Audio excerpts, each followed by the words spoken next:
ভোলার চরনোয়াবাদে নিজ বাসায় ঢুকে নৃশংসভাবে কুপিয়ে হত্যা করা হয়েছে মাওলানা আমিনুল হক নোমানী নামের এক জনপ্রিয় মসজিদ খতিব ও মাদ্রাসা শিক্ষককে। গতকাল শনিবার রাত 9:15টার দিকে শহরের বাপ্তা ৯ নম্বর ওয়ার্ডের রাইসমিল সংলগ্ন তার নিজ বাড়িতেই এই নারকীয় হত্যাকাণ্ডের ঘটনা ঘটে। নিহত মাওলানা আমিনুল হক নোমানী ওই এলাকার মাওলানা এনামুল হকের পুত্র।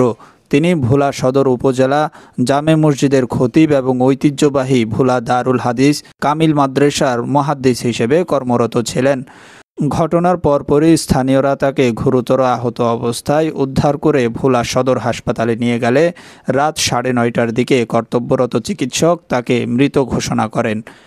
এই হত্যাকাণ্ডের খবর ছড়িয়ে পড়লে ভোলা শহরে তীব্র উত্তেজনা ও ক্ষোভের সৃষ্টি হয়। রাত 11টা থেকে মধ্যরাত পর্যন্ত বিক্ষুব্ধ আলেম উলামা এবং স্থানীয় জনতা 3 দফা বিক্ষোভ মিছিল করেন। মিছিলগুলো ভোলা সদর হাসপাতাল চত্বর থেকে শুরু করে যুগেরগুল হয়ে শহরের প্রাণকেন্দ্র কে জাহান মার্কেটের সামনে এসে শেষ হয়। মিছিল শেষে অনুষ্ঠিত সংক্ষিপ্ত সমাবেশে আলেমরা এই হত্যাকাণ্ডের গভীর উদ্বেগ প্রকাশ করেন এবং তীব্র নিন্দা জানান। এই হত্যাকাণ্ড এটা একটি পরিকল্পিত অশান্তি সৃষ্টি করার একটি পরিকল্পিত হত্যাকাণ্ড।